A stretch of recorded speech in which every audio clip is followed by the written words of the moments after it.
Thanks again for being here on the Gill Athletics Connections podcast. I'm so just really blessed and humbled to be your host, Mike Cunningham. I guess my official title is the National Business Development Manager, but everybody around here just calls me the podcast guy. So happy that you're here as we continue our, really our mission, our goal here on the podcast to uplift and honor coaches around the country and even sometimes around the world. And we're going to stay in the U.S. today. We're going to go to New York. Help me welcome from Marist College, the wise, the wonderful Mr. Billy Poole-Harris. Billy, how are you, sir? I'm doing great, Mike. Thanks for having me. I'm really excited. Awesome. We're on episode, we're getting so close to episode 250. So, we've had over 200 and something coaches here. You might have the coolest name of anybody that I've ever interviewed. Billy Poole-Harris. I was talking to Billy before we hit record here. I can't say Billy Poole-Harris without thinking of Billy D. Williams, man.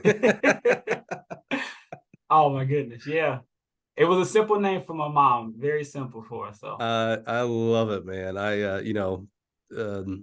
Billy D. Williams, you think about the movies, obviously Star Wars and some of his commercials, and just a smooth dude. So I'm excited to see how much you correlate with that. Are you just a smooth dude in the coaching world? I'm a very rigid guy. I'm not as smooth as Billy D. Williams. I can tell you that right now. I thought you were going to say you were as smooth as him, and I was like, well, we're going to find out because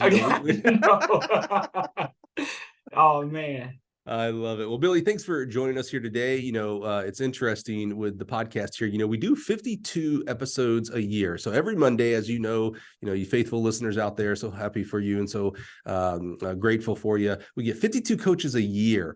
There are thousands of coaches out there. And people probably don't believe this, but it's true. When someone reaches out and says, hey, I'd like to be on the podcast, or what happens very frequently is someone will nominate someone else. I always tell them, I'll put you on the list. And so I have a list that's, I don't know, I'm probably 100 deep now on that list. So if I only went off that list, well, that would take me 2 years to get to. Well, my friend here, Billy, today's guest, reached out to me a couple of years ago. This is, we're nearing the end of season 4. So this is probably 2021 or so. And I told him, I was like, Billy, I got you on the list. And I'm sure, because I did not talk to Billy about the podcast for a while, Billy was like, yeah, Mike, whatever, the list. And here we are, man. So thank you so much for your patience. Thanks for still being willing to be on the show and talk about your journey here in this great profession. So thank you, Billy. Appreciate you very much, man. No problem. I want to drive that point home. I remember we were at the convention and in Florida, and you had my teammate and good friend and mentor, Bob Thurnhofer, on here talking about the jumps and things. And I'm like, I listen to your podcast quite often. I was like, oh, Bob, oh man, I got to get on there. So we ran into each other at Starbucks at the coffee shop early in the morning. And I was like, man, first we took our selfie. Then I was like, man, I got to be on your podcast. You're like, I got you. I was like, okay, I got you. So here we are. Well, we're definitely learning you have a much better memory than I do. That's wow, man. And, shout out to Bob, Gill Podcast alum. And here's what's interesting. And we, again, Billy, I talked a little bit about this before we hit record. Well, I certainly would have loved to have done it 2 years ago. I'm glad we're doing it 2 years post that. Bob is a great example. I'm so happy we had Bob on the podcast. One of the more popular episodes we've had, and, learned a lot about him and his journey. And his journey has continued.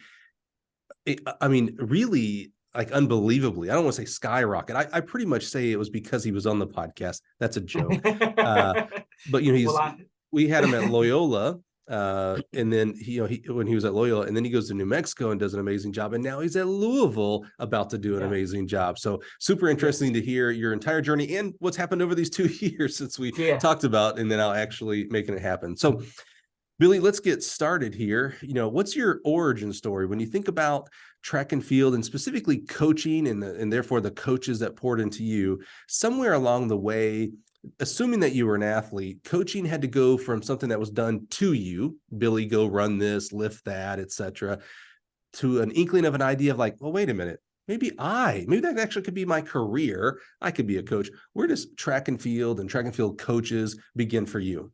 Wow. Well, we're going way back. It was back in 1998. Okay. I was a freshman in high school at Oak Park and River Forest High School in Illinois. And I was a captain. We would go, my coach, Jose Sosa, he's one of the longest standing coaches there. He's since retired. And they were like, well, these are captains. This is what we do. We stand up here for about 2 minutes and you explain to everybody on the team, your freshman class, why you want to be a captain. And so I was a bubbly guy when I was younger, more bubbly than I was now. I think I kind of mellowed out now. More Billy D back then, Yeah, right? yeah, Yeah, more Billy D. Yeah, yeah. And so I just stood up there for 2 minutes and I really didn't know what I was going to say, but it just kind of came out. I was like, I love running. It's fun. I'm meeting new friends and I want to help you. And that's all I said. It took me about, a minute to say, and I sat back down. And sure enough, and I was one of the faster guys on the team. And I think that's one of the reasons why they're like, oh, well, this guy's fast. We kind of want to be like him. So let's pick him as a captain. And so that's kind of where it started. When I started to go through the season, kind of have this responsibility, which I thought it was a badge of honor, like I was an Eagle Scout or something like that. Like I really took it seriously. And all of a sudden, I started to see myself grow as a captain through the years, and I was a senior captain on my team. And we were 13th in the state of Illinois.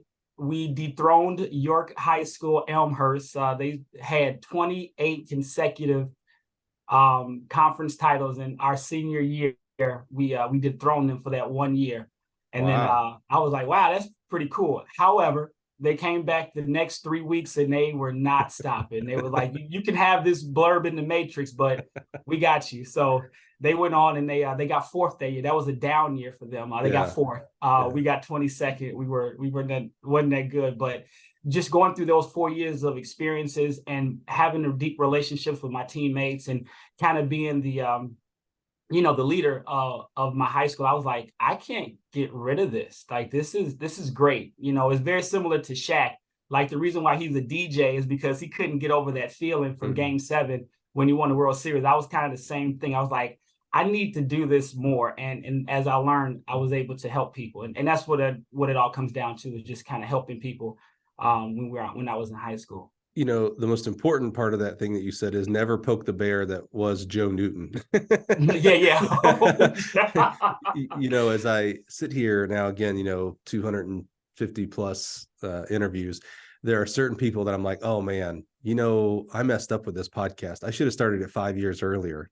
To have a Joe Newton, right? I mean, come on, that's the, we're really creating this amazing library for the future generations of coaches to look back on. And when I think about a Joe Newton who, I used to coach at De La Salle in the Chicago Catholic League, so I got to know Joe that way. In fact, he had a really good runner transfer running Marius back in one of my years there, and our guy beat Marius at the cross country state meet, and that was a big deal because it was like, you're not just beating Marius, who is amazing. You beat Joe Newton's kid. Don't do that. That was the most important part. The second part that really was interesting there, you're talking about captainship and how we pick captains and things like that. And, traditionally, especially on the high school level and maybe on the college level, but specifically on the high school level, you said you were probably picked because you were one of the fastest or the fastest, not because of any kind of necessary leadership skills that you had shown. But what I like that you talked about there, though, is so you're put into this leadership role, and while you might have not been, and I'm not saying that you weren't, because you definitely didn't say this, but I'm saying you might not have been the leader at that point, but because you were in that position, you grew, like you stepped up to the position, like, oh, I'm the captain now. Well, okay, then I will be. It doesn't matter how fast or not, I will start working on leadership skills. That was fascinating to me. I can't agree with you more. I've learned so differently now as I've become a coach and I've started to see, what it means. And you can't, those things you have to work for. And I'm not going to, my coaches weren't bad or anything like that. We're freshmen, we're like, okay, we don't care about the freshmen in high school. You get the baggy jersey, you get the baggy shorts, you run in 3 miles and the shorts kind of fall off you. Like, they really don't care about you unless you good. But I'm sure all the coaches care about all of their kids, but I was just saying that figuratively.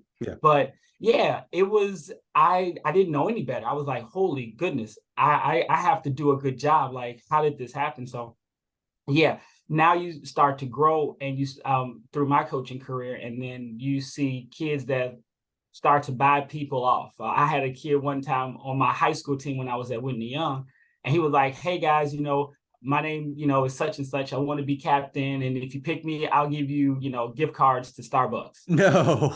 I was like, yeah, that's not happening here. That's not happening. I think if you look in the dictionary of what is not leadership, I think That's that was it right there.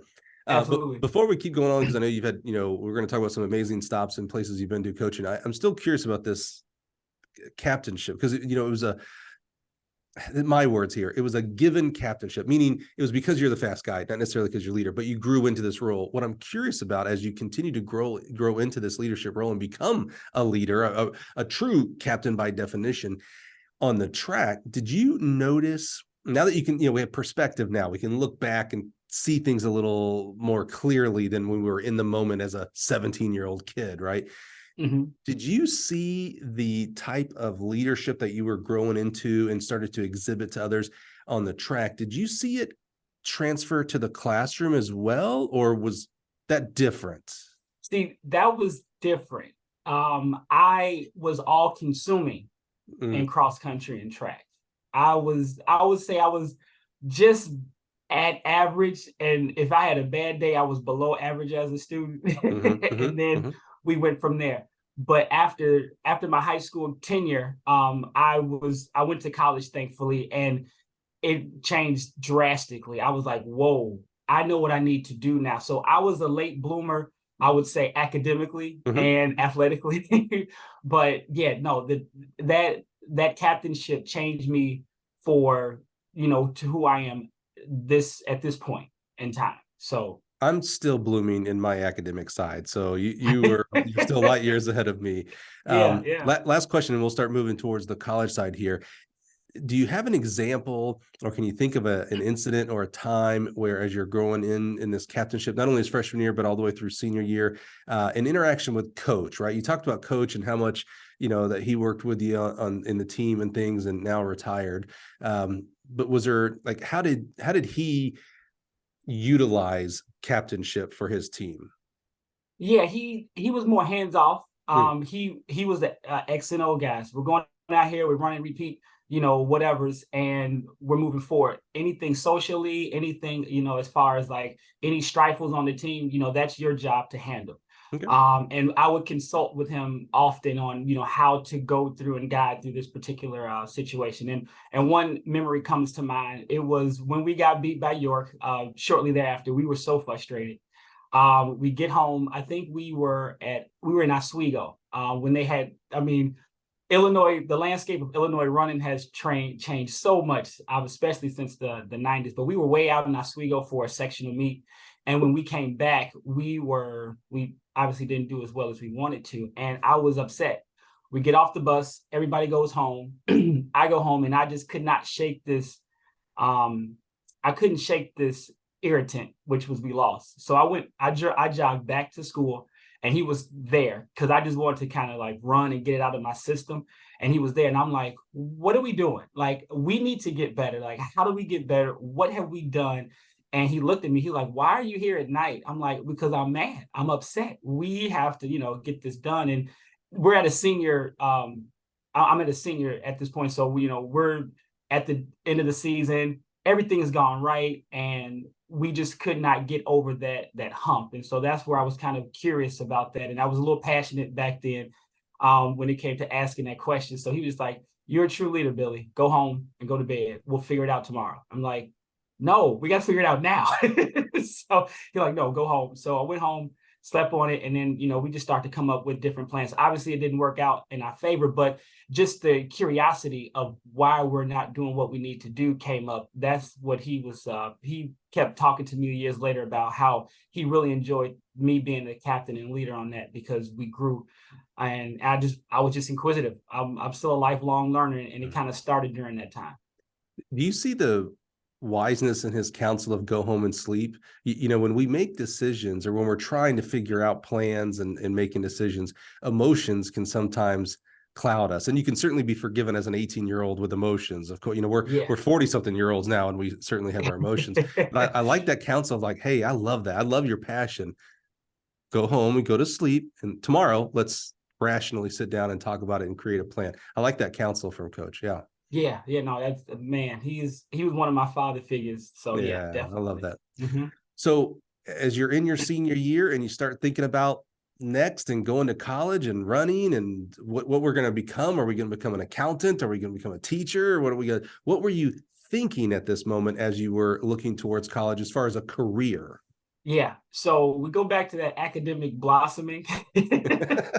Yeah, that is we I got some help getting into college. I needed it academically. I wasn't hitting the marks that I needed to because again, I was all consuming with running, and I got some help. One of my good teammates, they helped guide me through the whole collegiate process, and I barely got into UIC. And Jim Canado was my coach during the Yeah. time. And we have some, this is going to be this recurrent thing with me. I'm a very passionate person, and so so that's where I ended up. Kind of stayed home. I was commuting from UIC back home to Oak Park and kind of back and forth through my freshman year and then through my sophomore year. And when I got to campus my freshman year, I was like, all right, first class was African American Studies, and do the whole thing, sit in the front of the class, make sure you're there early, all that type of stuff. I was like, yeah, this stuff doesn't work, but I'm gonna try it anyway. So I'm in a class that I actually enjoyed, and when I sat down, I read, it was on the professor's podium, and it just said UIC, and it said University of Illinois at Chicago. And I could not stop staring at that. And the reason why I couldn't stop staring at it is because I made it. My legs helped me get to where I needed to be. I was a first generation college student. My family didn't go immediately after high school, but they then, carried on throughout. And I was like, this is big. Like, Bill, you need to stop messing around. You got to hit your academics. And so I knew I wanted to do running because it got me to where I was, which was college. And I was like, well, I'm giving my life back to running.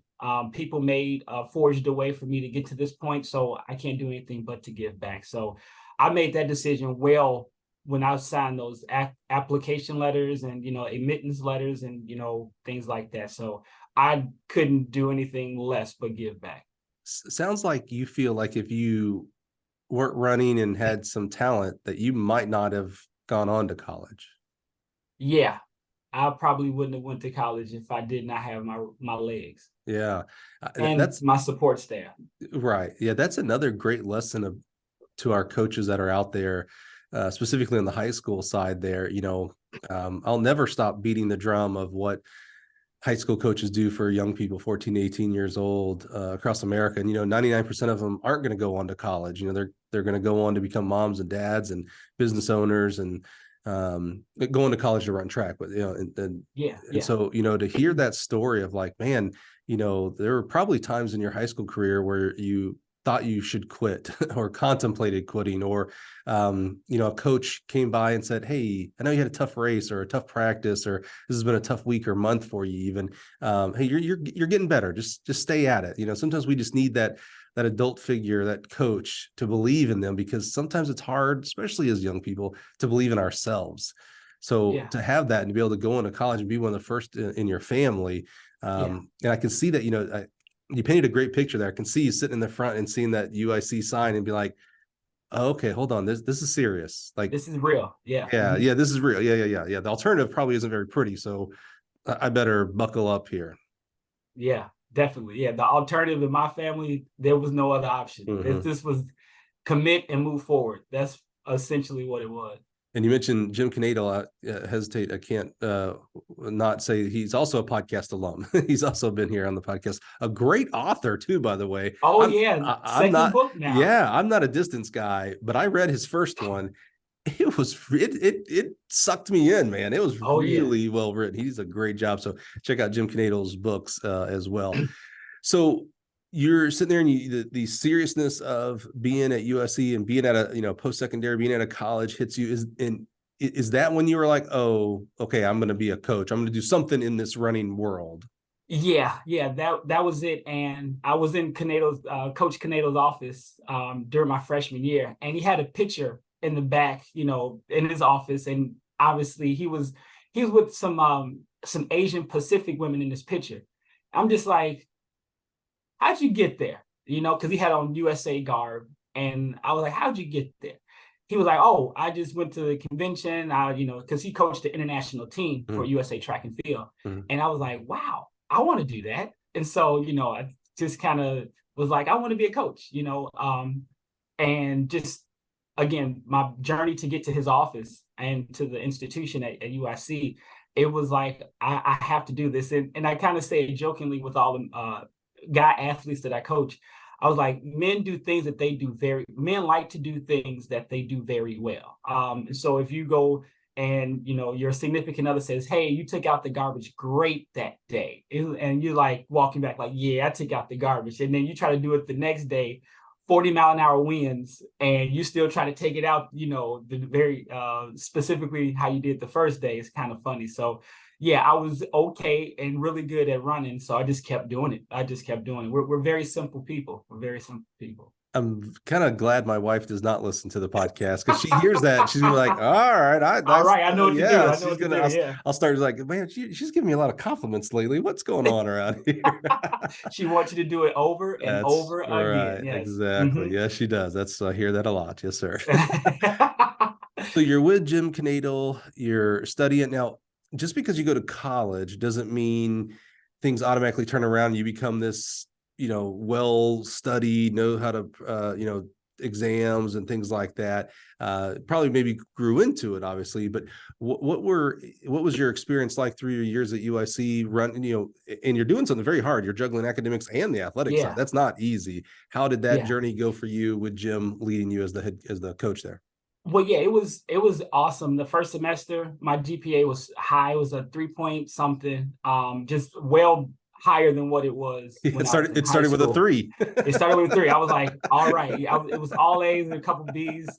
And that was the first semester, and I didn't look back. And then all of a sudden, running started to take a turn. I had some hamstring injuries and things like that. Then that kind of dipped my grades. I met a significant other in high school, in college, and that derailed me a little bit. I'm just like, I can't, first generation college athlete, don't know what to expect, and there's other things outside of running that I enjoyed. I was like, wow, this is fun, and now I'm overloading my plate.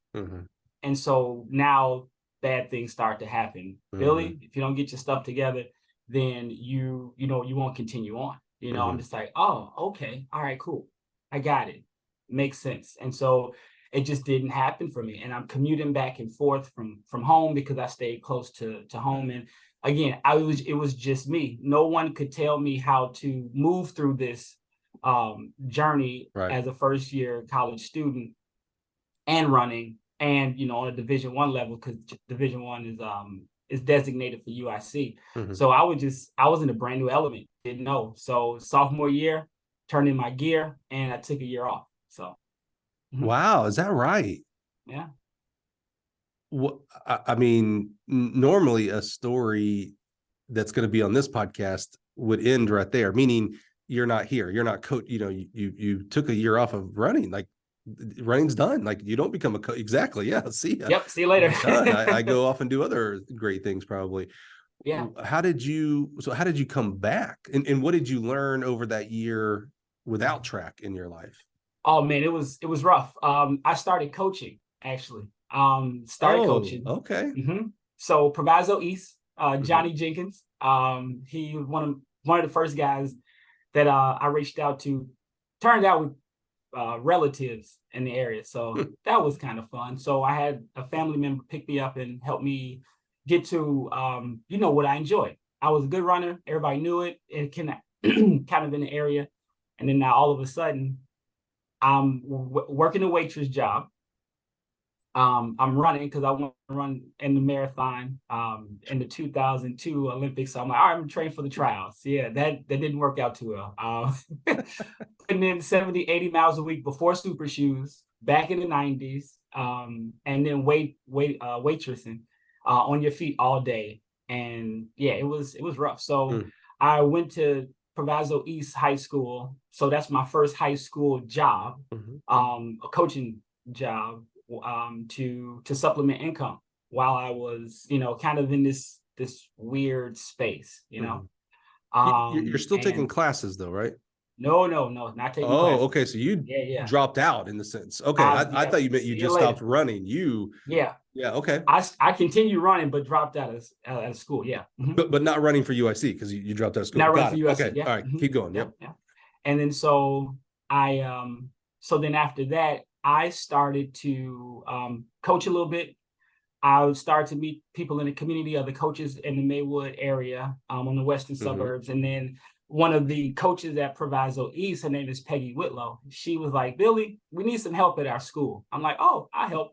What do you guys do? It's a severe and profound hearing and deaf school. Mm-hmm. I was like, okay, I go there. And so I went there and started working there. I'm young, I'm mobile, I'm working the third shift. So running is definitely taking a hit right Wow. now. We're Yeah. from waitressing to, working the third shift at this all inclusive special ed school, if you will. Mm-hmm. Enclosed, they're self sufficient, and they cater to people that are deaf and hard of hearing. I'm Mm-hmm. blind, sorry, deaf, hard of Mm-hmm. hearing, and blind. Mm-hmm. And they try to teach them the basic needs to survive. So I Wow. worked there for about a year, Wow. and it was this one young girl. she was, we would help them out in on the different wings. So when they go to sleep, obviously I was on the other side with the men, and the women were on the other side, getting them prepared for bed. And after I would feeding special ed kids hand, in their mouth, just like they were, young babies, and went through the curriculum throughout the day. But every night I would feed this young lady because everybody had their own routine on what they needed to do. And so she was deaf and blind. She Mm. was a Helen Keller, as we know today. And so she would go to sleep and she would wake up in the morning every day when right on time when we were leaving, because third shift, I was 11 to 7, and then the Mm-hmm. next morning was 7 to, whenever. And so she would come out again. She couldn't see, but she'd see this blurb in the middle of the hallway because we would sit at the intersection, and she would come out happy as all get out to come give me a hug before I would leave for the day. And when I left, because she didn't realize it at the time, then she would just get upset and irritable, like, "Hey, my friend left. Where is he going?" And that's what I thought it would. It could have been something completely different, but that's where I fell in love with special ed. So Yeah, I'm Billy, coaching. what Yeah, you're describing transcends coach. I mean, it's very akin to coaching in regards to uplifting and helping people, but at the end of the day, we're yeah, running circles. I mean, let's not over exaggerate what we do as track coaches, in regards to that. But working with those who have needs, there's nothing like that. I mean, that's what we are called to as a people to do. How did yeah. that? I mean, that seems to have affected you. I mean, I see your face as you're Oh, telling the story. In immensely. fact, your face is very soft when you're talking about this young lady. Like, there's a lot of like just good memories and love there. Yeah, oh man, yeah, she was a fun one to be with. Like she was my road dog for real. And so that's what I started working with kids with special needs. And so I re-enrolled back in school. I was at Concordia, Chicago, so I went from Division 1 to Division 3, Mhm. and now this time I'm on a mission. They were Missouri Lutheran Synod School, and so I went there. Finished out those 2 years. I graduated in 2008, and bad things happened in the winter of 2008. Yeah, yeah. So that's when I got my degree in teaching, and then I went on to Whitney Young, and I started working with kids with special needs full time. And now, after the experience I had at Proviso East, now I was equipped with coaching. I'm equipped with working with kids with special needs, and I would work with severe and profound population at Whitney Young. And after that, it. That was like kind of the that was that next step, or that next peg into my journey. So Whitney Young, the Dolphins, right? The Dolphins. Yeah, Yep. see, very Mhm. much known for basketball, right? Big time Yes. basketball. Lots of NBA guys and gals from that school. You know, it's one thing to, I'm gonna say volunteer, meaning you're not at a school, but you coming in to coach, like you were at Proviso East, and very familiar with Proviso East. That is, I always get mixed up. Proviso East or West, which is the one that was like the only indoor track around? Proviso West, the Yeah, West. Panthers. Okay, because that's where we Mhm. used to do our Catholic League championships. Yeah. It was the only indoor track around at that point. Yeah. But so now you're at Whitney Young. You've got your degree. Bravo, by the way. I mean, it's Thank you. I mean, graduating is not easy by any stretch of the imagination, no matter what. But when you don't have that example at home or in your network, there is no path for you don't see the path. Sometimes we just need to see the path, and we don't have that in front of us. So Yeah. bravo for dropping out and coming back too. That is, I bet you, if you looked at the rates of graduation of anybody who takes any time off, whether it's a semester or a year, I bet it's very, very low. So bravo to you for sticking it out, going back and sticking it out. So now you're teaching. So now you full-time job. Now you're actually in the school, In the system, you're Chicago teaching, publicly. you're in the system, you're in the CPS, in your coaching. What's it like the first time you go to, like, for the team, team meeting and team practice? Now that you've seen Jim, you've seen Coach from back in high school. Now it's you though. Now it's you're the one with the whistle, so to speak. What was that like? Right. That journey of like, okay, it's official. I'm officially a coach now. Oh crap! Well, now I've got a coach. Yeah. So first thing I did was call Coach Canado, because when I left, he was like, "Listen, I don't care about that. I don't care about you. I just need you to get your degree." Every time during that year and a half, 2-3 years while I was in college, I would see Canado at different, running events he's recruiting, or, he's just since retired and stuff. And he like, "Did you get your degree yet?"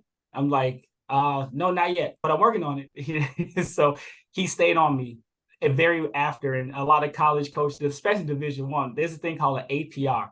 So if you transfer or drop out, you kind of have to keep that kid in line. So he definitely got a couple points on his APR with me, because he stayed on my tail all the time, and I'm forever grateful for him. Yeah, I was gonna say that sounds like him, someone who cares no matter what, whether you're on my team or not. Yeah, that's awesome.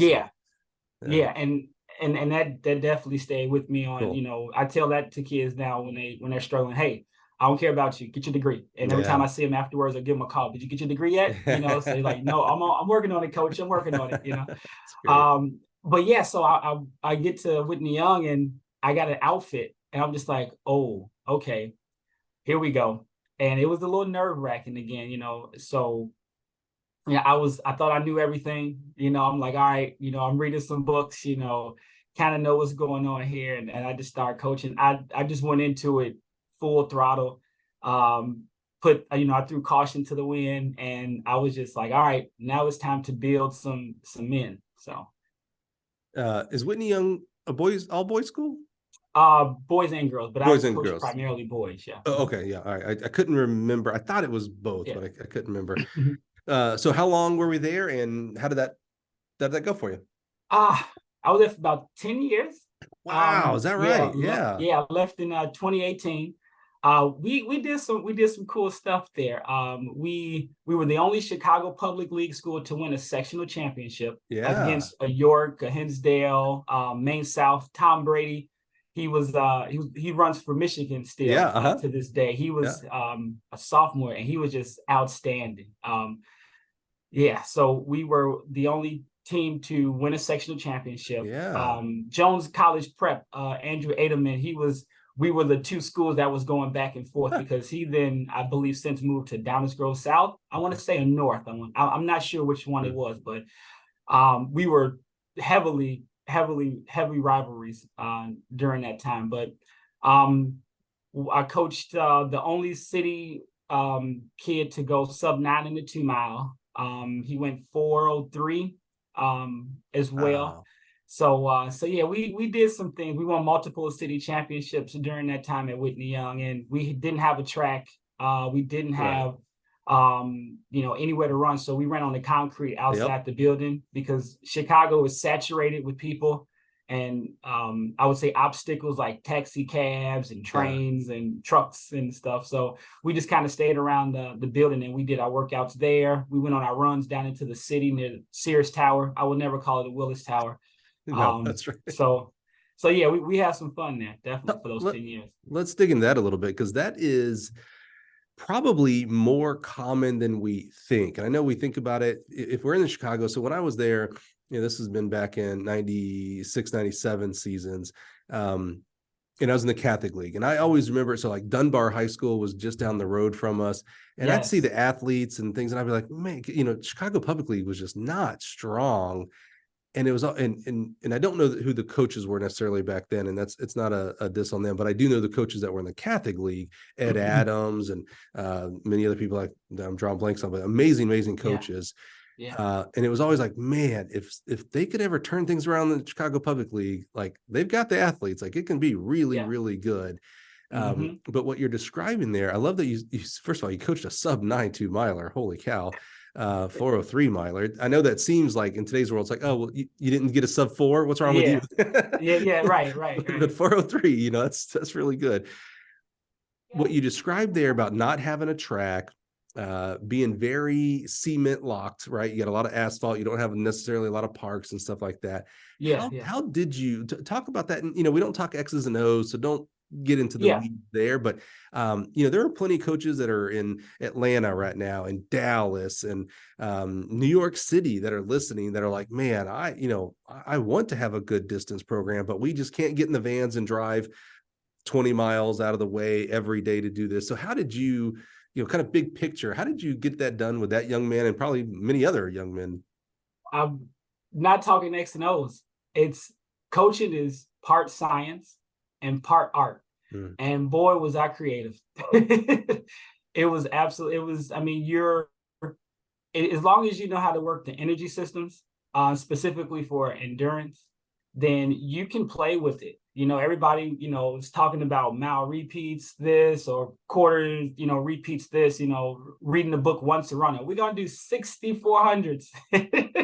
You don't have to do that. And again, you got to build that belief in them, number one, that these things are going to work, because you have all these other things out there on YouTube and Strava, like I'm doing this, I'm doing that, and we should be doing this, we should be doing that. Like, you got to understand your environment, and once you understand your environment, then you're able to use that science, what energy system you're working, to then place into your environment and be creative with it. And so that's what we did. I was super locked in on just the mechanics of running, because we ran on hard surfaces all the time. So. Yeah, I think recently I've been on this big push for more coaches, especially our Jim Canadles, our coaches that have coached for 30, 40, 50 years, to do more of putting their story, their lessons on paper, writing book. We have a lot of great leadership books from, the Lou Holtzes and John Woodens, and they're deserved. Those are great. I think we need more. I just finished reading the book Twin Thieves. Have you read that book? I have not, but I love books, so we're going to chat afterwards. Yeah. It's a really good book. It was recommended by one of our guests here on the podcast. And it's a great book. It talks about the fear of failure and the fear of rejection. That's the twin thieves, right? That rob you of stuff. And it was great. It was a football story. And that's awesome. I played football, so I could relate, but I was like, man, I'm still thinking about doing this. I want to get that book for our leadership team here at Gill Athletics, but I'm like, we're more track people. I wish there was a track version of the Twin Thieves. I wish there was a track version of John Wooden. So I'm on this big kick of more people need to write some more things down. In fact, our first high school guest that we ever had, I think it was episode 12, Dave Anderson, who was at that time at Bentonville West in Arkansas, but has gone on to win a state championship in Oregon, of all places. That's quite amazing. But go back and listen to his podcast as well. But he's starting to write a book, so I'm very encouraged. Yeah. So for you, sorry, all this wraps into you, Billy, I promise. I think there are, I go to clinics and I see the webinars that we're doing, which are amazing. I go to the convention, which is, to me, it's my holy grail. I love that place. And I see a lot of people talking about really great stuff, really interesting stuff. But people learn in different ways. This as an education major and as an educator, that people learn in different ways. Some people need to hear it. Some people need to see it. Some people need to read it, touch it, right? Yeah. So I think there needs to be more written. But what I'm going to encourage you, Billy, is you've probably spoken about, how to coach distance runners and things like that. But I think there's a hyper niche short form, if you will, about that specifically, that topic of, hey, you know what, if you're in a concrete locked area, you can still get it done. Here are the things that you have to concern yourself with. You talked about hard surfaces, so shoes and maybe rest or whatever. Here's some workout ideas. Here's some things we tried that didn't work. And then here's maybe the holy grail. If you do have every resource available, okay, drive a bus to, to the park or whatever, things like that. But I would encourage you, whether it's through LinkedIn articles, whether it's YouTube and just, one-on-one videoing, to talk about that subject specifically, because you have a lot of great experience with it. It'll help others. There'll be someone in LA that goes, man, I watched this guy on YouTube and he freaking coached a sub-9 guy in the middle of Chicago. Well, wait a minute, I'm in the middle of LA. I should be able to get it done. And we were able to take kids to, maybe they go from 10 minutes to 9:30. That's amazing. That's huge, right? So just want to encourage you to these hyper niche parts of track and field. And this is specifically training, which isn't really my forte anymore, but just want to encourage you that you and others that are listening, there's some really, there's we had a high school coach in Kentucky, and forgive me, I cannot remember his name, on the podcast last year or 2 years ago, that has no track, but hosts a home track meet every year. I had him on the podcast just for that, because I was like, what in the world? How do you do that? Yeah. I'm interested. And he did not let a not having a facility stop him from letting his kids be able to be celebrated and run at home. We know how home meets are way different than away meets, right? Yeah, So definitely. he just, he didn't let tradition and excuses and all this get in the way. He did 4x1 lap around the parking lot. I think he measured down. He's like, I think it was like 157 meters. So we just did 4x1, one lap, and we did the one lap. Of course, that was a race, and we did the shot put over in the softball facility from the home plate. He dug, he got permission and dug his own sand pit right outside the school and did the long jump and triple jump. And I was like, that to me is the leadership that happens every day on the coaching from all levels side, every single day. We just don't see it. And a lot of us are held back by, well, I don't have a track, so I can't have a home meet. Well, it's been proven that that's incorrect. And you don't have to do it like him. Maybe you do a home meet and you only do the one lap, races or whatever, but you can make it happen. Anyway, off my soapbox. Let's get No, that was great. Keep going. No, this is good stuff. So you're at Whitney Young, 10 years. That's a long time, man. And you're teaching special ed the entire way. That has to be profound, very fulfilling. Mm-hmm. Yeah. That was awesome. Yeah, it was good. It was good. So why leave? Well, I got a little burnt out. This is me loading my plate again, as all distance runners do. We're type A, we're weird, things like that. For the most part, generally speaking, there's some nuances out there that they're normal distance runners, but so I started a track club shortly thereafter at Whitney Young, and it was a couple of kids. They were like, hey, we see you out there running with your kids. We don't go to Whitney Young, but we see you out there in the area. My kids want to start running. Can you help out? I was like, yeah, sure, I help out. I'm not doing anything afterwards.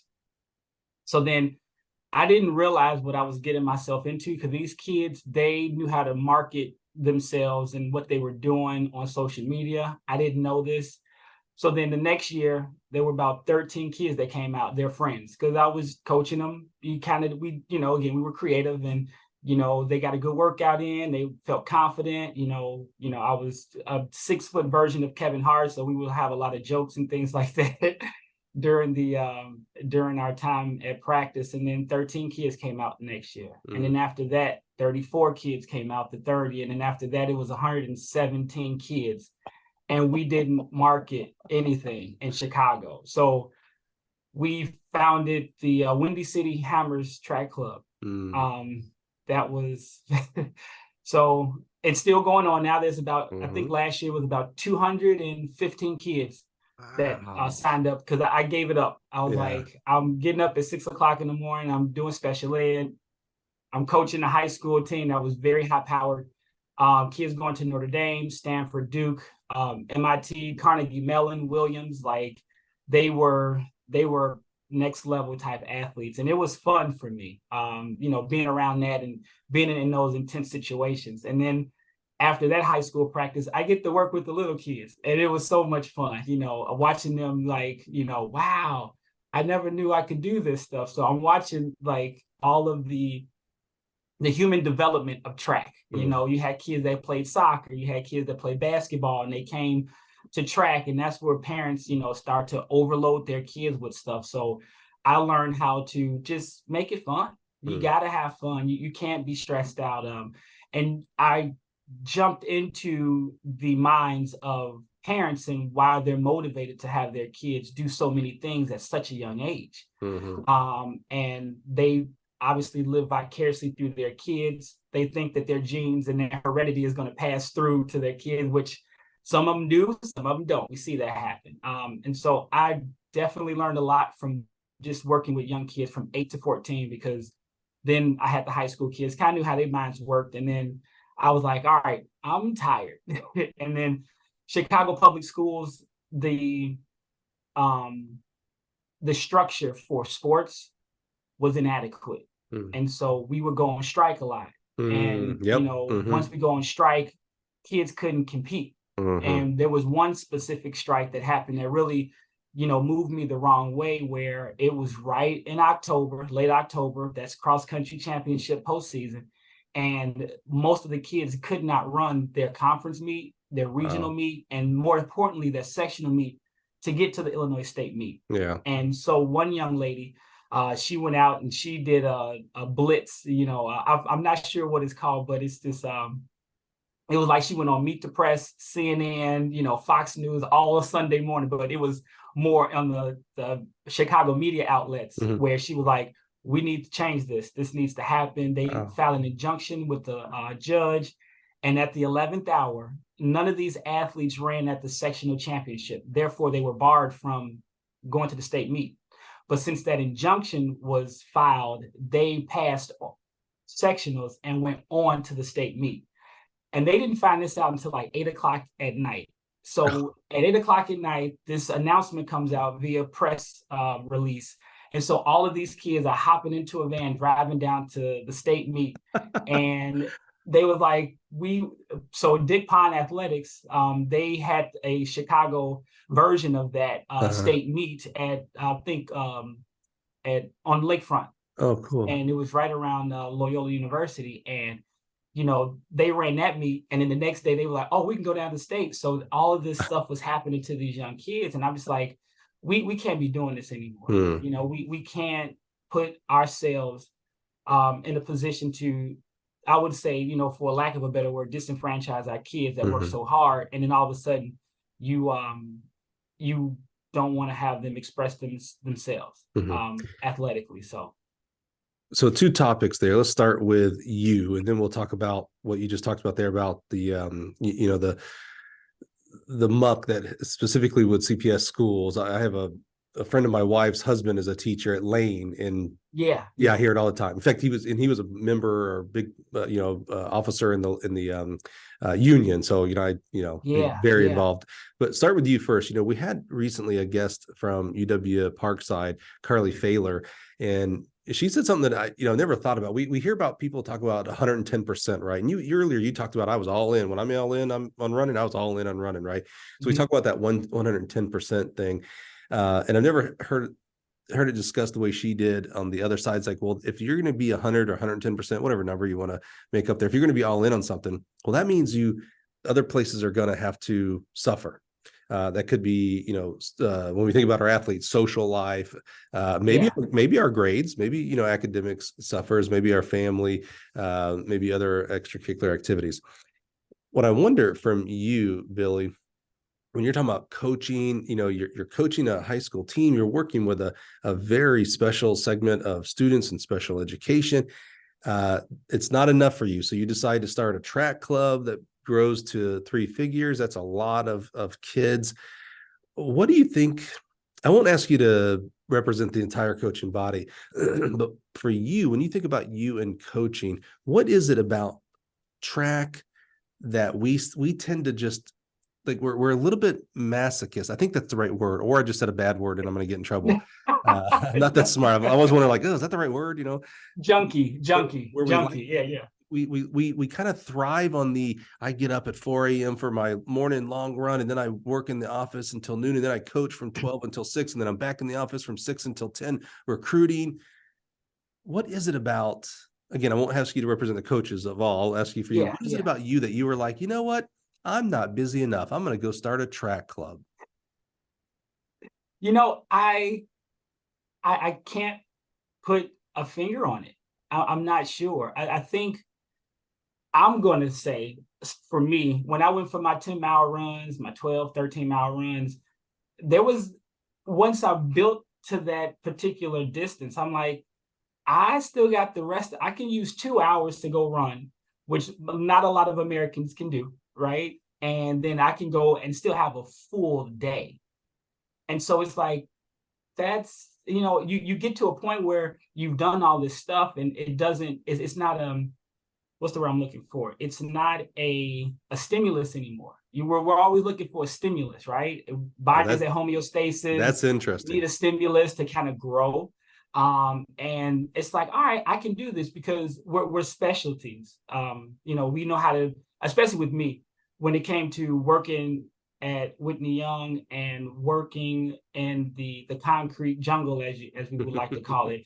I was super creative and my mind was always going. I would get up and I would run on my lunch, which I think most people do, 45 minutes. I can clear 6 or 7 miles in 45 minutes, come back and still have a full day of work with working with kids with special needs, dealing with parents, talking with administrators, trying to solve problems on a day-to-day.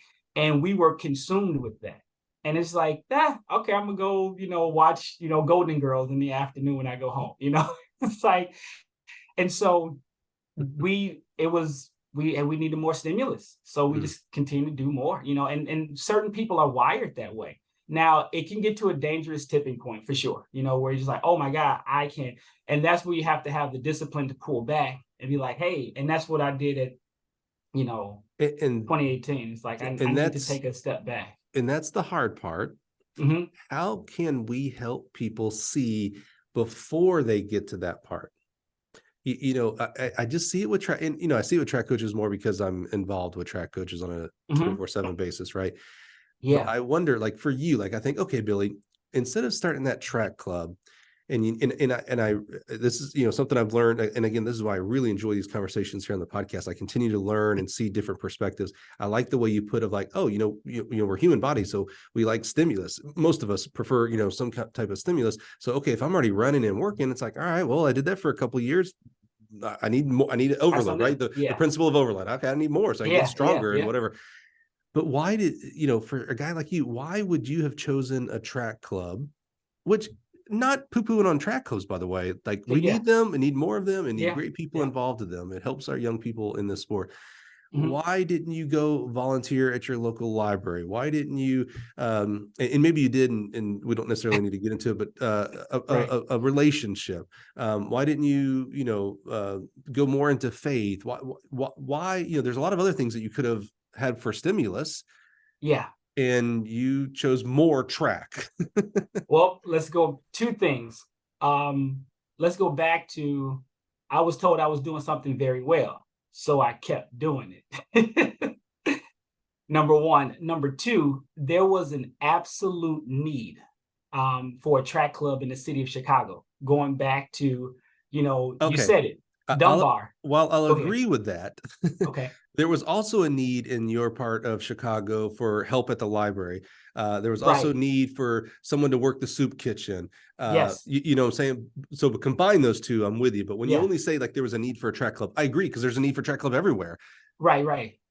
And so you're saying because I was told, hey, I'm doing a good job, and you were doing a good job, it's like, oh, well, then I can go that route. Right. Okay. So, and that was, so the soup kitchen, the library, changing people's lives was all wrapped up into getting that track club up and running on the inner city of Chicago. Got it. Because some of these kids never took a plane trip to Oregon. Yep. They never took a bus ride. They've never interacted with somebody maybe older than them or their same age. West side of Chicago, south side of Chicago. Yeah. I felt we were changing lives through track and field. For sure. Yeah. And so when those kids came around, like, hey, you're doing not doing a good job, but hey, we see your kids running, we want to do that too. And we had these kids from the, around the Marshall area, the Commandos. They were historically famous for their women basketball team, Dorothy Gators. Nike did something with her, but anyway, she that's where we practiced early parts of our inception of the track club with our track coach over there, Coach Stephanie Dauber. And we definitely seen people change their lives, do good, better in school, interact with people, have people from the affluent side of Chicago be with the impoverished side of Chicago. And so now people are seeing these two worlds collide. For sure. And so as that continued to grow, as we start to build those connections with all facets of life, and we all know track and field is super diverse. It's absolutely diverse with body types, with structures and things. It was, you couldn't get any more. And in my eyes, you couldn't get any more for the younger generations and younger kids in the city of Chicago. So that's why it blew so quickly as far as numbers go, because they was like, wow, this is pretty special. Yeah, no doubt, no arguments against me. And yeah, for sure. Your point that you made there about it's the beauty of why I my passion is to be a track coach advocate is because of the sport, colors, male, female, body types. There is a place for you to have some success in track and field, regardless. By the way. Physical disability. There is a place for you in track and field. There's not in other sports. There is in track and field. So definitely no arguments. This now kind of wraps into my second part of the topic you brought up. And permission to have maybe a little bit difficult conversation. Oh, bring it on. I love that. If you're watching on YouTube, he gave me the he almost slapped the floor like defense back in basketball. Like, come on. Okay, so knowing that you're continue to add stimulus, you're adding the track club, and the track club becomes big, and you're still teaching. Your workload as just a teacher would be 100% for a lot of people. You're adding coaching track for Whitney Young. There's a 110%. You're adding a track club. There's another 120%. You mentioned about the byproduct of these strikes that happen, and I'm not anti-strike and anti-union because I'm definitely pro-teacher. Yeah, for sure. But when the strikes happen, a lot of things get disrupted. And sometimes for the greater good, like, right, if the teachers can get better at CPS, then that'll, 10 years from now, that'll be better cross-country kids and track kids and educated kids and things like that.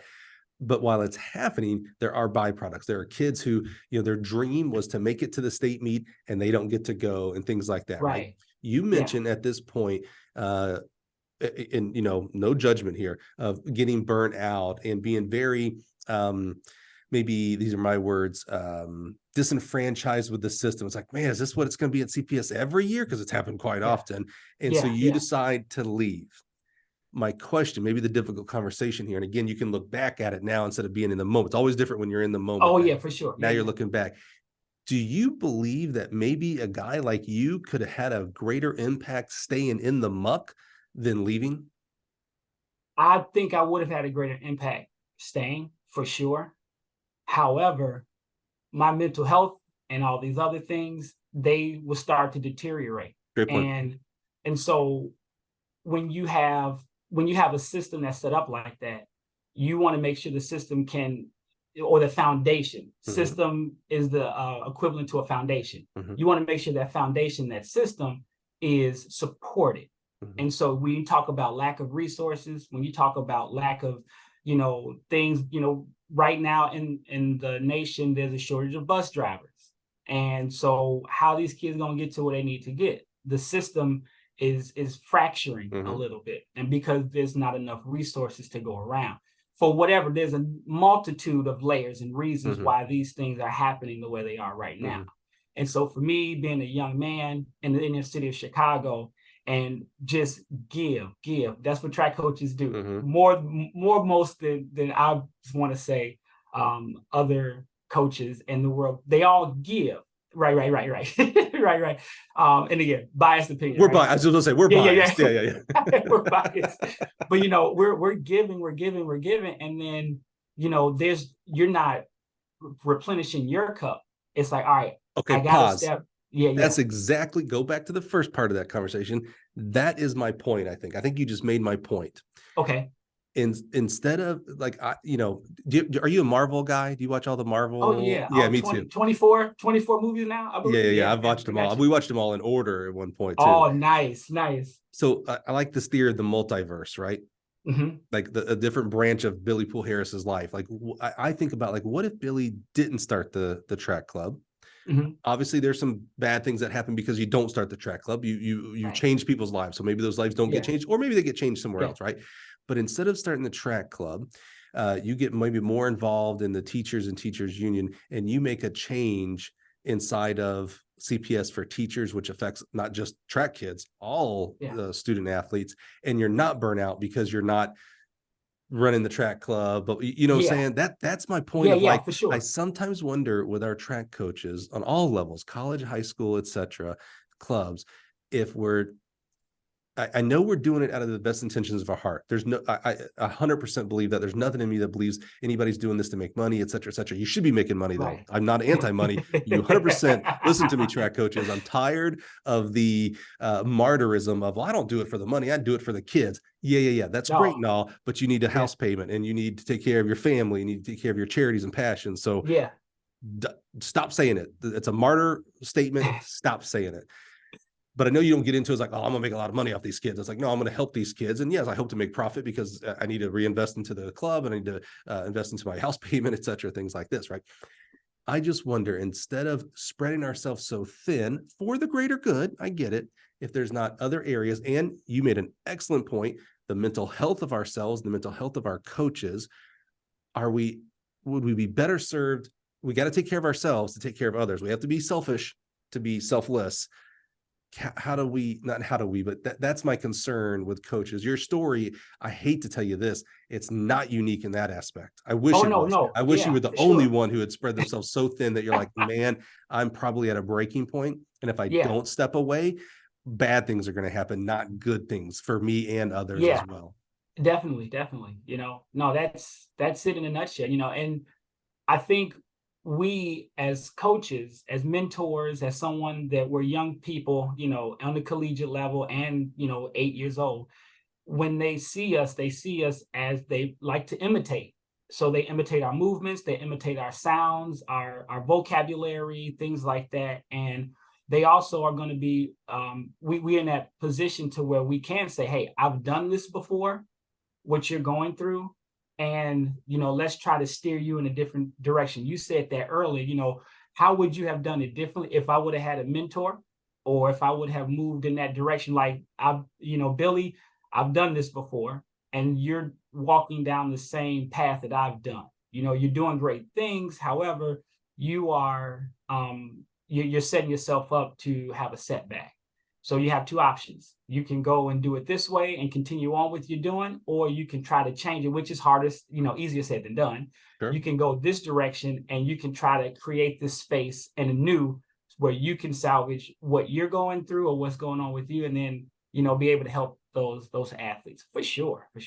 Billy, well, I certainly wish maybe we would have done this interview 2 years ago. I'm so happy we're doing it now. You are bringing up points that are for the greater good of our coaching body. And again, heck, we're still on your first job. I know the first job was 10 years, which I love that. We've got some other stops to get to here, but the experiences you've had and the actions that you've taken are important for others to hear. And I know, social media is a great outlet for that. I mean, the guy that lives on Twitter here, so I'm super excited about that. It's hard sometimes for, I'm gonna use you as the example here, Billy. It's hard sometimes it's easy for Billy to say, hey, look, I got this job, and hey, my kid made All-American, and hey, we had the all academic GPA team, and hey, but all these great things. It's hard for us on social media to say, I think I might be spreading myself too thin. Like, I've never seen a coach tweet that. I'm sorry, I haven't. And I know, but I know it's true. I know there's coaches out there. We need to start talking in reality world here that, first of all, to have highs, you have to have lows. So I know you've got lows, personal, financial, things like that, relational. We've got to have open conversations that it does happen to others.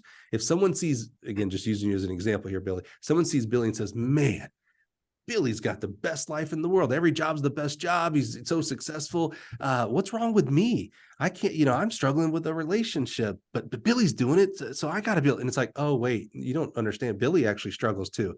Billy struggles with imposter syndrome. Billy struggles with academic side, etc. We have to know that other people struggle and overcome, so that when we struggle, we have hope that we can overcome.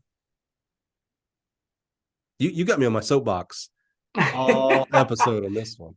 Yeah. Okay. Billy, Whitney Young, 10 years, a lot's going on. You got strikes with the CPS teachers union. You're running 100+ track club. That alone is full time, buddy. The emails that we sent out, yeah, that was fun, man. It was fun. What do we end up doing? You take a step back from Whitney Young and go to... Took a step back.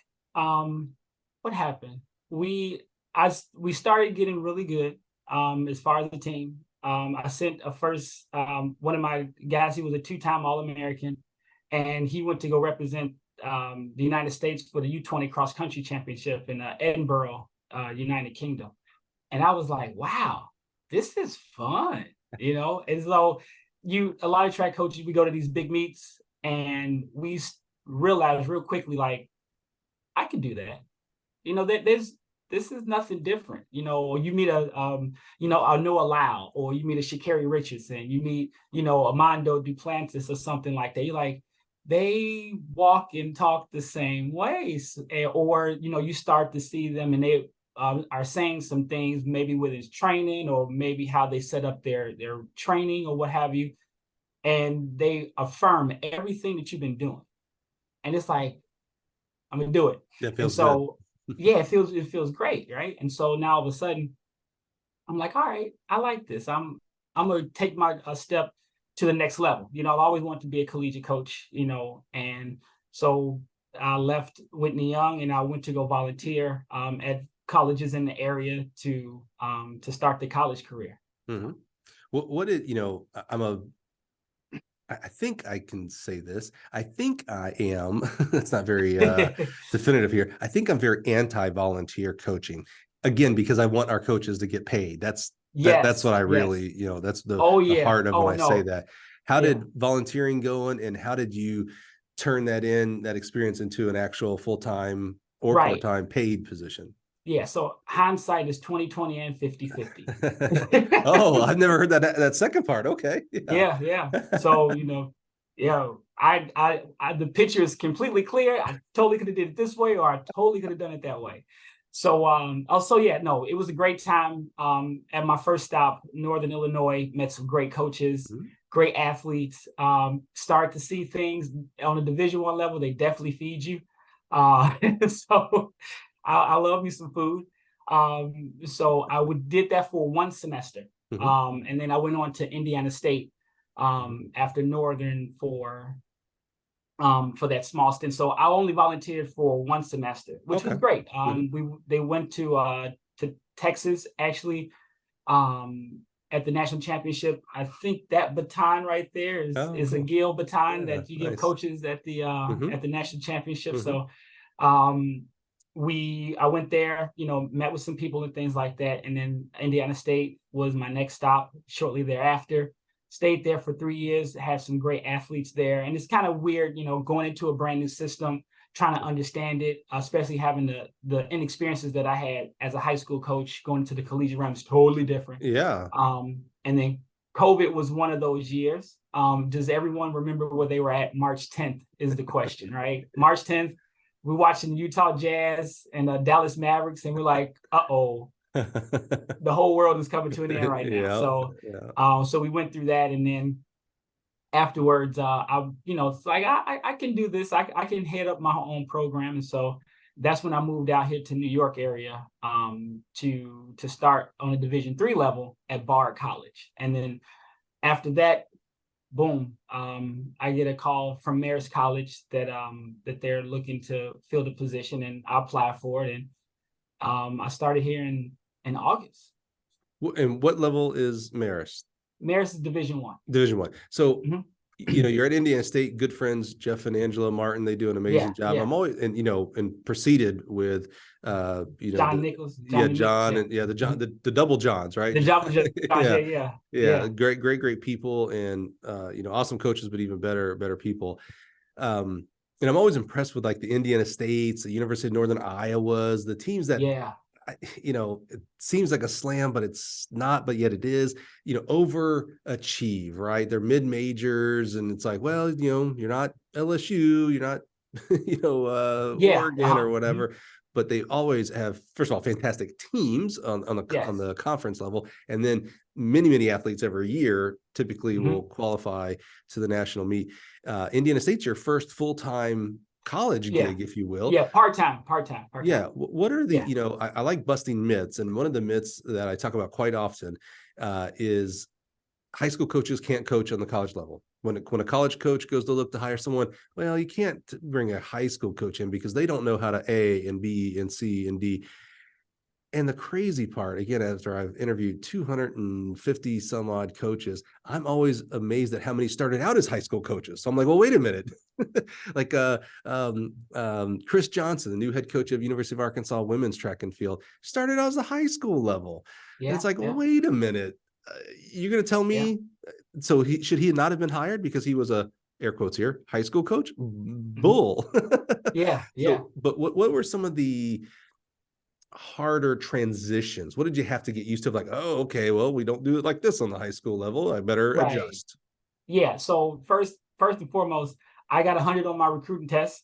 Did you really? 100? You gotta learn how to recruit. Yeah, definitely. I still remember taking my recruiting test in the SEC, and when we did it in the SEC, one of the I don't think it was the commissioner, but one of the big wigs from the SEC would come there when we were all, it's all everybody, basketball, football, track. And I remember, and I've done this since back when I was at, elementary school. I never check my work. I'm terrible at that, but I'm pretty good. So I remember, I'll say within minutes, I don't remember if it was 15 or 30, but I was the very first one right up there to turn it in. And I remember the guy looking at me, he goes, well, there's no way you passed. And I said, we'll see. And I missed one. And I was like, when I got my results back, I was like, where is that guy? I want to make sure he knows. I want, bring him to me. Bring him to me. You got 100. Awesome job. Okay. So you got 100. Well, and that was the thing. I think one of the bigger transitions for me was talking to recruits or understanding the administration work. It's essentially 80% administration work, 20% coaching, right? But your job there is to coach. So you got to get your administrative work done and, filling out the recruiting, not the recruiting questionnaires, but the recruiting form. I made a phone call. I got to log all this stuff, right? A lot of people miss that. And then it becomes, it becomes hard to juggle. I was one of the coaches, when I started out on the collegiate level, they were like, Billy, you're type A-ish. Like, you like stuff to be in order, but you can still drop the ball every once in a while. I was like, all right, let me work on that. So I worked on that and started to become, again, we talk about administrative stuff. You can't cut and paste on the collegiate level. You got to actually take some time, sit down and do the nuances that you need to do to it's an organization. I like to call it, it's like you are the district manager or the manager of a McDonald's. You have all these, underage people there. They're looking for their first time job, and you need to teach them, all right, this is your schedule. This is what you need to do. We can't, once you leave work, we don't know what you're doing. So, and when you leave practice, we don't know what you're doing for 21 to 22 hours afterwards, but you better be back the next day for work so you can do your job, specifically well. We're going to take care of you after a while, so all of those things I like that. kind of, took some time to learn, to understand, and then be very effective at it. You can learn all this information, but if you don't use it to the betterment of your student athlete, then you're going to have failed teams. Or failed athletes on an individual side. I love that McDonald's analogy. I don't know if that's what word, but that was like when you said that, I was like, where's he going with this one? I was like, and then as you started describing, I was like, oh my gosh, I mean, that nails it. That's really good.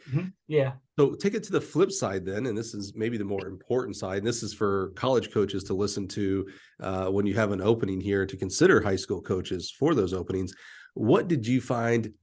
I'm going to use the word extremely easy, but what was it like? Oh, okay. From high school to college, boy, there's no difference. Maybe they're just a year older or whatever. I don't know. What was something that was like, oh yeah, this is easy. This is no different than high school.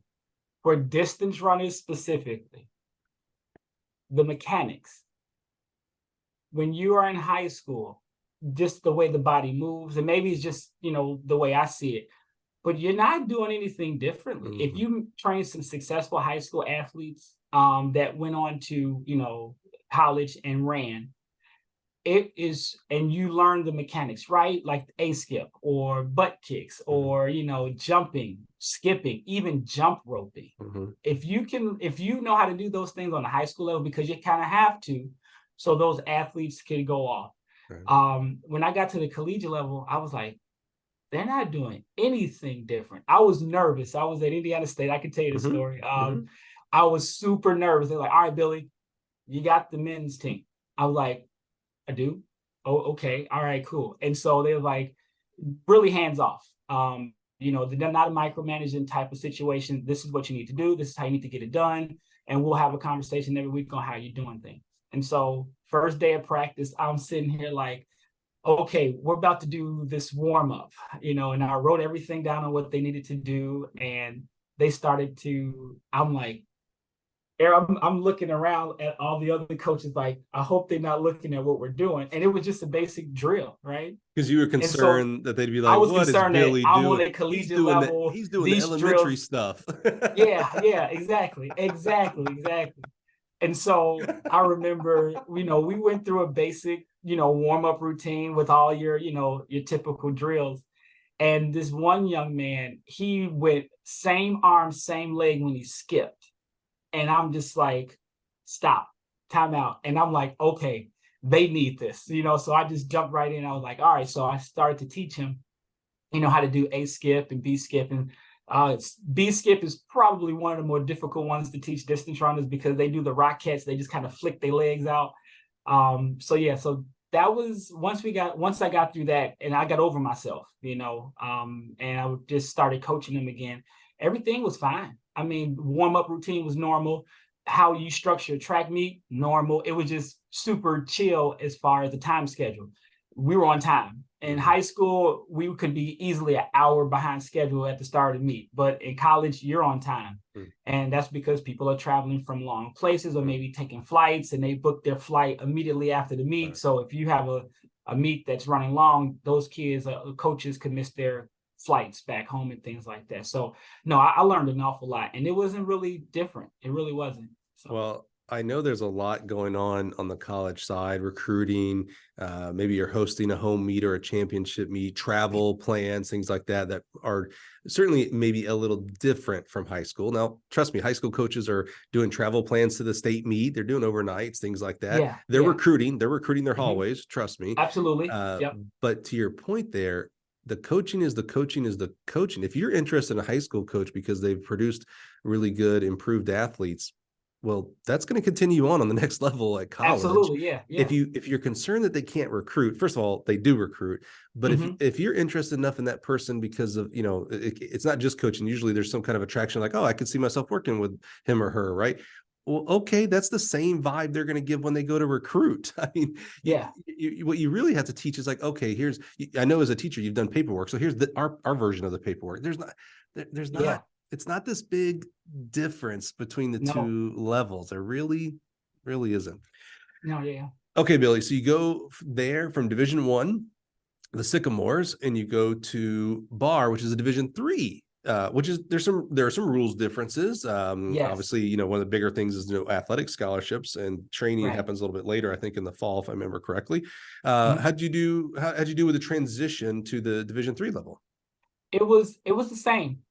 It was more the high school that I was at, just kind of 2.0. Academics, still same kids, 17, 18-year-old, 19-year-old kids moving away from home, making that transition from high school to college. Some kids get homesick, but they were really focused on their academics. And so now you have to balance the whole thing. Like, coach, I can't be here for maybe 2 days because I have an art project that I have to do, or I have a big assignment coming up and my stress levels are high. I think we dealt with more, people with high stress levels because they wanted to do well on the collegiate level, and they also academically and athletically. And so those were the things that you had to be creative with, how you looking to run a workout or have this, mesocycle of work that you have to do throughout that time period. And they might miss 1 day a week. So what can you do? Well, you just change the workout, have something a little harder on one day, and the day that they need to leave, make that a more of a recovery or easy day, what have you, to accommodate for them, and it's more about accommodations on the Division III level than say the Division I level, because, those kids are, and it should be accommodation on every level. Let me make sure I say that. Yeah. But, there was a little bit more accommodation for the kids because there wasn't no athletic scholarship, as you pointed out. And they were there because they wanted to be there. And because some kids on the Division I level, like, man, the only reason I'm here is because coach, reached out to me and they gave me some money. So I'm kind of obligated to be here, And again, there's some places where they might not give as much scholarship or very little. So it's like, well, this little bit of money I could probably make with a job, but I still love the sport. So I want to be here. And it just happens to be the Division I level. Yeah, I'm always amazed. I love that you pointed out about the person's stress levels and how that might relate to your practice. But I'm always impressed with the Ivy League coaches, MITs, Georgia Techs, Stanfords, Claremont Mudd Scripps, those schools. These really, at Mississippi State when I coached there, we certainly had several kids that were very in tune with their academics, and some were engineering majors, et cetera. But it wasn't the bulk of the team. I can only imagine that at the Stanfords, Claremont Mudd Scripps, et cetera, MITs, that the bulk of the kids, they probably have it flipped. Where at a Mississippi State, we had a few that were very in tune. They probably have flipped to like there's a few that aren't very in tune, but the bulk of them do. And so they have to. It's not just the stress of training. They have to make sure. Oh, the academic side. I have to make sure I'm taking that into account on the athletic side. It's very, very impressive with that scrutiny of coaching in regards to the academic side. So how long were you at Bar? How long were you in the Division III area? 2 years. Yeah. 2 years. Yeah. So there, and I always say, I've moved about 24, 25 times in my life. And I'm like, I'm tired of moving. I'm tired. I'm tired of moving. And so I was there for 2 years. And because the marriage job opened up, it's closer to my house, where I live currently right now. And they're Division I, and those athletes, they definitely bring it, and I always will contribute the thought and the comment that Division I is Olympic development. And that's where I like to be, just the high stress, you got to get it right the first time type ordeal. So how is a Chicago guy through and through being in New York? The pizza game it's rough out here, man. It's different. I need my deep dish. I need my deep dish. I can't get the Chicago Bears out here on the regular TV. That might be a positive. It's right a good now. thing. Oh, it's a good thing right now. It's totally a good thing. Totally a good thing. It's interesting. The Midwestern life is flat like a pancake. Out here is a lot of hills, but I'm in a very cradle of the upstate New York area. It's the Hudson Valley. Okay. And we have Angry Orchard, the orchard out here. So, we can go there and get, some spiked cider or some great apples. They have a mean apple game out here. It's really nice. And the fall foliage is, I think a lot of people, from what I heard, they come up from New York to come see the fall foliage out here. Yeah. It's a lot of hiking, beautiful running trails out here. I mean, almost nostalgic. If you get that good, 58 to 53 degree weather, little sunny, and you can go out for about a 10, 12 miler, it's awesome. It's awesome. If I ever visited, Billy, you would be out on that 10, 12 mile. I'll meet you at the orchard. I got you. No problem. I'll have a glass ready for you, but I can't save me a glass in the seat. So as you start your career there at Marist and you look back at, the Bars, Indiana State's, Whitney Young's, what are you doing differently today as you discussed, mental health, overload, overstimulus, right? Kept bringing it on. What are you doing differently today? That's a great question. And I definitely would say more belief. I love reading. Shang Tzu, The Art of War. You have to know that enemy. And I don't know these enemies, which is our younger generation. They had that blip in the matrix, as I like to say, with COVID. We're developing more of those skills, necessary skills that they need. And, being a teacher, I go straight to teaching, like we need to teach our student athletes, even the people that we can mentor, just the basic things that we used to learn. And it doesn't have to be drastically different, but just, make eye contact when you talk to somebody. Everything is not about you. There's other things that's happening in life where you don't have to carry the whole world on your shoulders. And that's why your stress levels get high.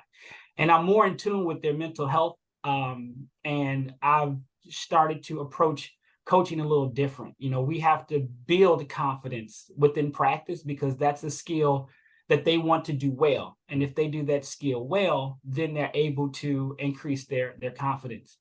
And any athlete that I meet, whether it's a recruit or someone brand new to our team, I ask them this one question.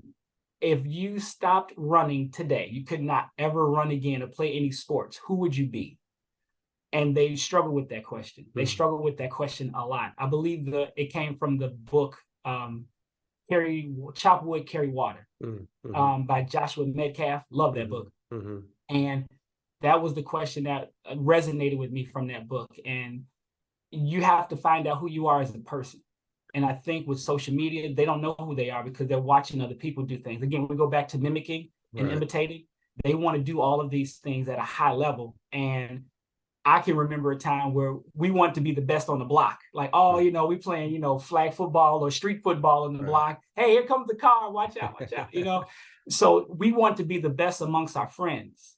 Some of these athletes and students now, they're competing with people around the world. You can have somebody from Bogota, Colombia doing the exact same thing as you. We didn't know that back in the day when we were young. Got bigger.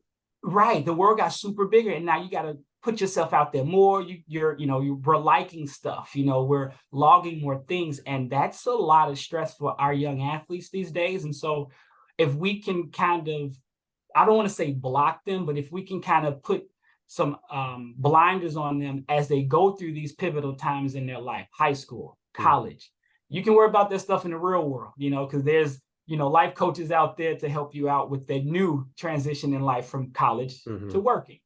If you haven't started that yet. So I try to do a good job at just kind of being a nice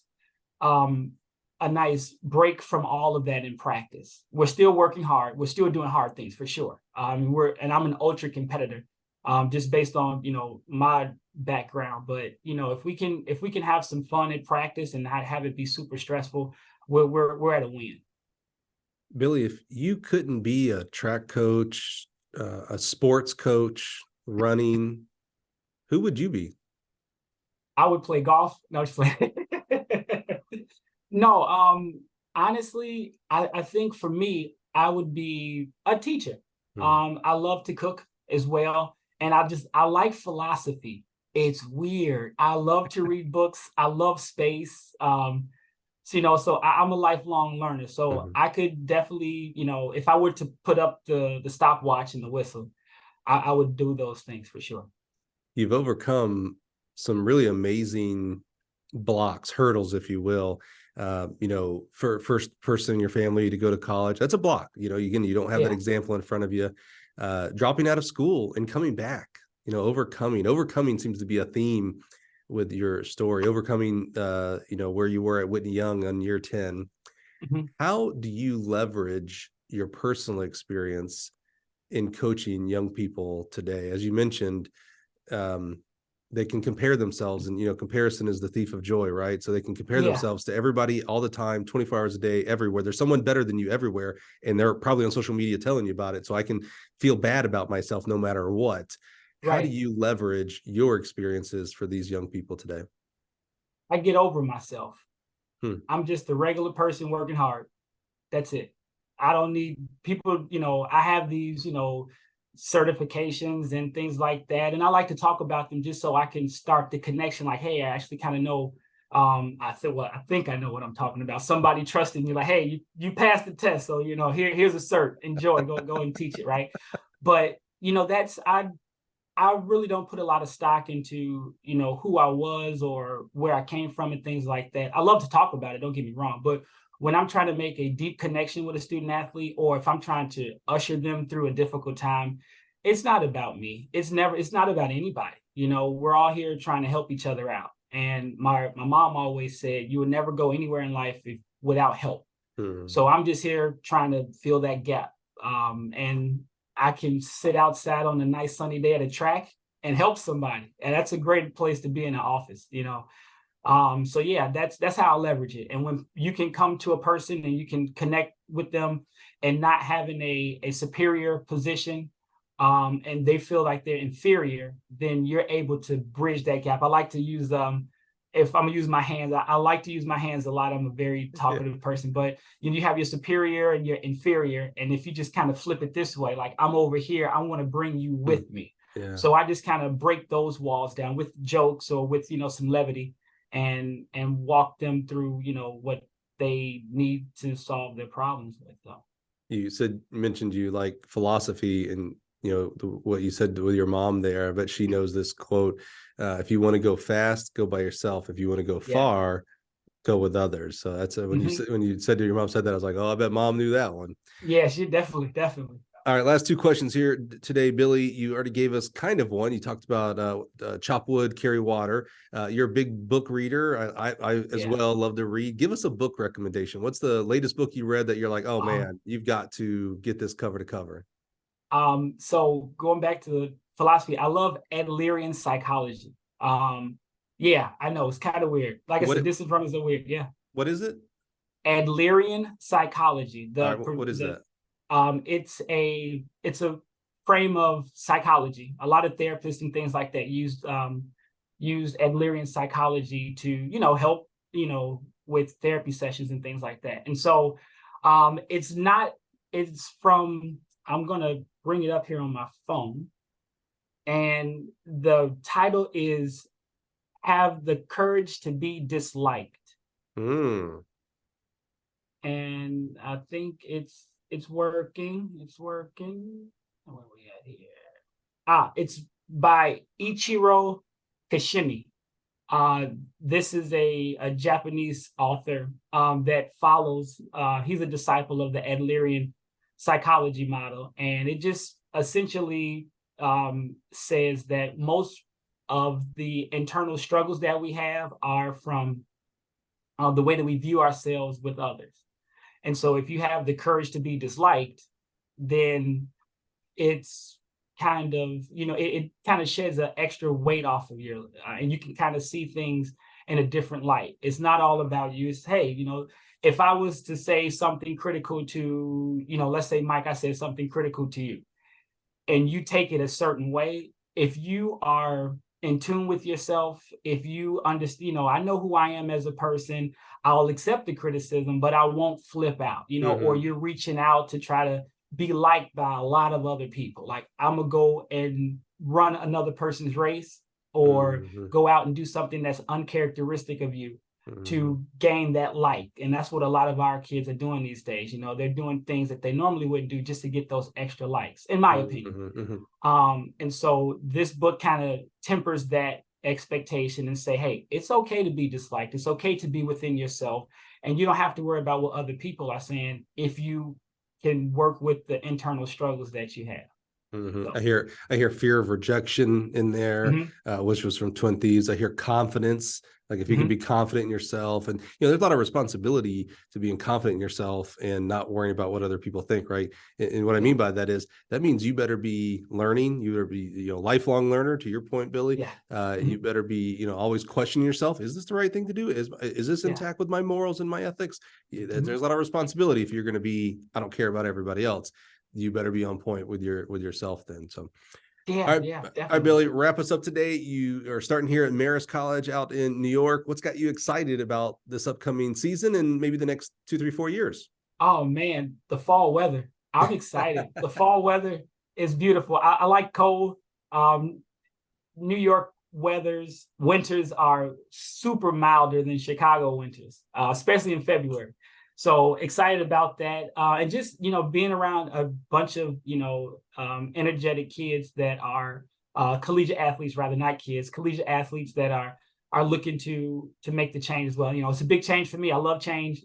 They like what I've been doing, and just building new relationships here in the Hudson Valley is super exciting for me. That's it. That's a great place to stop, man. I love that, Billy. I'm always so grateful. You're busy, and a guy like you seems like you're going to always be super busy. So to Yeah, carve out some time for us here on the podcast and share your journey really does mean a lot to me. That's one of the yeah, definitions of selfless is, we tell these stories of our journey so that others can learn from us. And I think there's several aspects from your journey that we can certainly learn from. Hopefully, keep people from making some mistakes. They're still going to make mistakes, yeah, but maybe these are some mistakes that you can either not make or overcome faster than what we did as growing up. So, Billy, I'm just so grateful for you, so grateful for your journey, and really yeah, excited to see how it goes at Marist and yeah. the rest of it. You got a long career still ahead of you, so super I'm excited excited. to watch from the sidelines and see the Yeah. positive impact that you make on young people.